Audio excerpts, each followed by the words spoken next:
एक ओंकार। प्यारे साथियों को नमस्कार। आज का इस सेशन में इंग्लिश से हिंदी मीनिंग निकालने का नियम देखेंगे। हमने बहुत सारे पढ़ाने के ड्यूरेशन में सीधा मैंने 1 2 3 लिख दिया करता हूँ और उसका मीनिंग निकालते हैं। आज उसका रूल मैं आपके कॉपी पर शेयर करूँगा।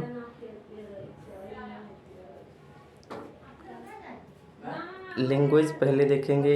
It is the medium of communication और कन्वर्सेशन। ये राइटिंग हो सकता है, स्पेलिंग हो सकता है। अब किसी भी सेंटेंस को लिखा मिलेगा तो उसको 1 2 3 4 5 नंबरिंग कर देना है और उसके बाद उसका मीनिंग लिखते हैं। तो उस किसी सेंटेंस में यदि वर्ब दिख जाए तो उसकी जगह पर 2 लिखना है। यदि ऑब्जेक्ट और एक जो लिखना है वर्ब का जो सब्जेक्ट होगा उसको 1 लिखना है। वर्ब ही इम्पोर्टेंट है जिसे पहचान करना है।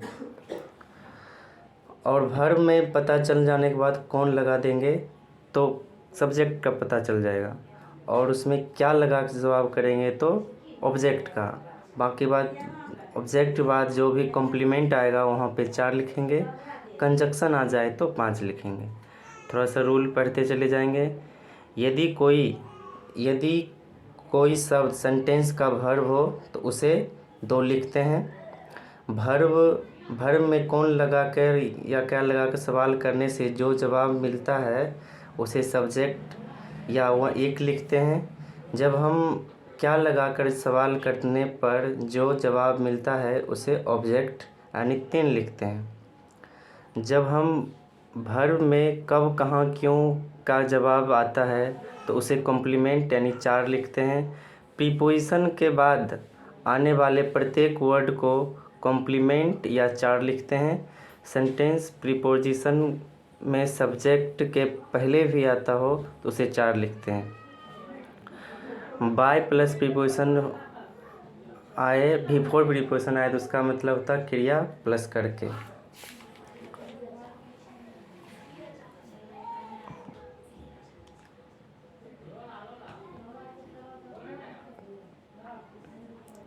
और जब ये सारा पढ़ने के बाद वर्ब के बाद डबल ऑब्जेक्ट आता है तो कोई एक ऑब्जेक्ट लेकर उसका मीनिंग निकालते हैं। लिविंग को रखा जाता है।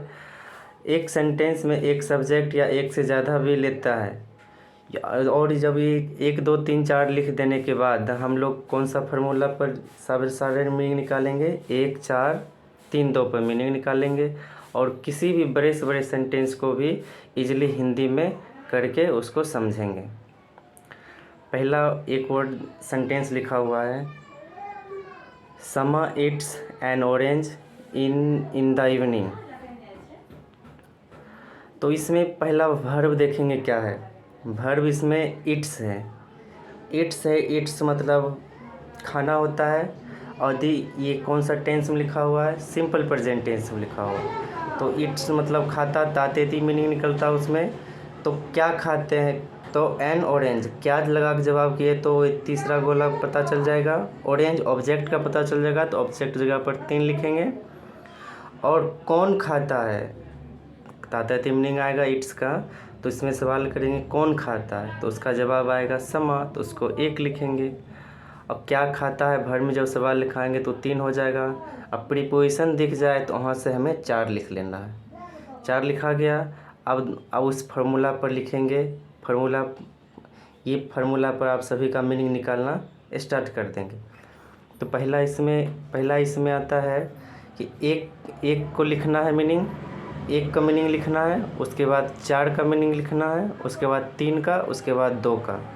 तो इसमें 1 पहले कहाँ लिखा हुआ है? समा पे, तो समा लिखा गया कि समा 1 का हो गया। अब भर में हमें 4 का लिखना है। 4 का लिखना तो लास्ट से आएंगे 4। तो इन द इवनिंग, इन मतलब में होता है और इवनिंग मतलब शाम होता है। तो शाम में 4 तक का मीनिंग हो गया। अब लिखना है मीनिंग 3 का लिखना है। तो 1 ऑरेंज, 1 नारंगी खाती है, हो गया यहाँ से।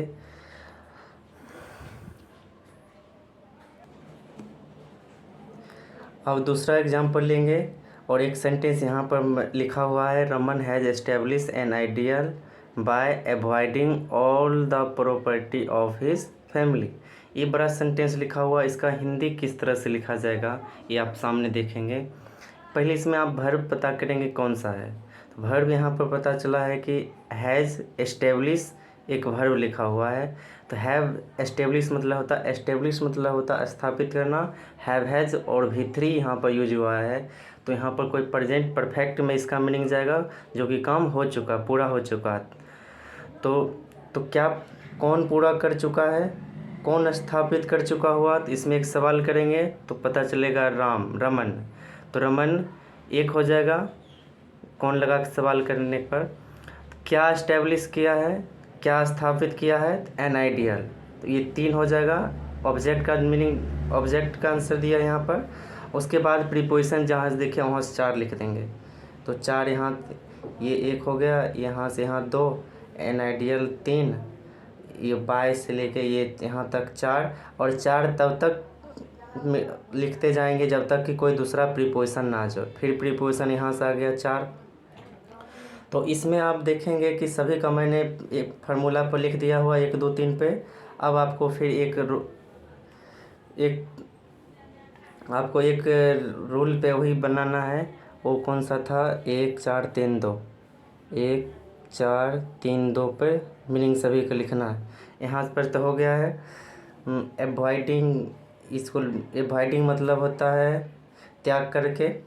तो पहले आप लिखेंगे अपने फार्मूला के अनुसार 1 का मीनिंग लिखे। तो 1 कहाँ लिखे हुए हैं, रमन पे। तो रमन का हिंदी पहले लिखेंगे रमन, फिर जाकर आपको 4 का मीनिंग लिखना, 4 का। तो इस सेंटेंस में देखेंगे कि आपका 4 2 जगह आया हुआ है।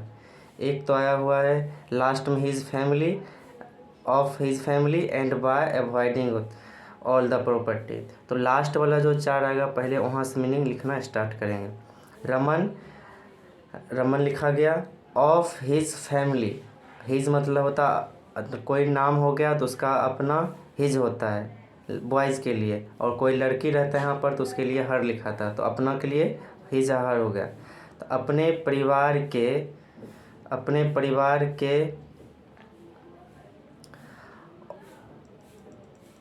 परिवार के अब फिर जाके 4 यहाँ से आया हुआ है, 4 यहाँ तक लगाया हुआ है। एवॉइडिंग करके क्या त्याग करना। तो क्या त्याग करना, सारे प्रॉपर्टी, सारे संपत्ति को त्याग करके। अभी तुरंत मैंने बताया था कि बाय प्लस V4 रहे तो उसका मतलब क्रिया प्लस करके होता है। तो क्रिया यहाँ त्याग करना है, तो त्याग करके हो गया। अब 4 का मीनिंग लिखा गया। अब बारी आया 3 का मीनिंग लिखने का।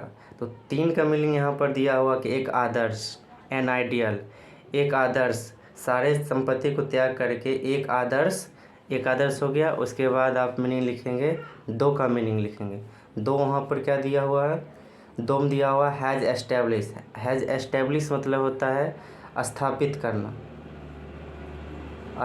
करना। तो स्थापित किया है या कर चुका है, स्थापित किया है या कर चुका हुआ। ये रहा आपका दो सेंटेंस को मैंने यहाँ पर लिख के समझाया हुआ है।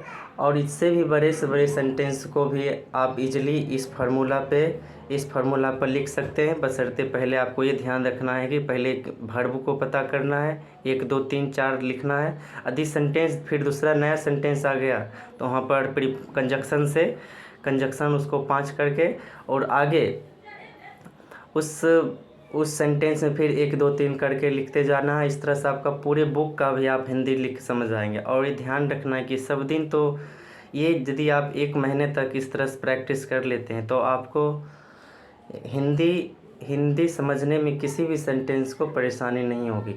ऐसा क्यों होता है कि सारे लोग ग्रामर पढ़ लेते हैं, ट्रांसलेशन बना लेते हैं, लेकिन जब बुक पढ़ने की बात आता है, तो मैं खुद पढ़ाता हूँ बच्चों को, तो वहाँ पर समझ आता है कि कितना भी कोई तेज़ हो जाए स्टूडेंट, उसके पास वर्ड मीनिंग रहते हुए ग्रामर का रूल्स पता होने के बावजूद भी वो नहीं लिख पाते हैं सेंटेंस, उसका समझ नहीं पाते।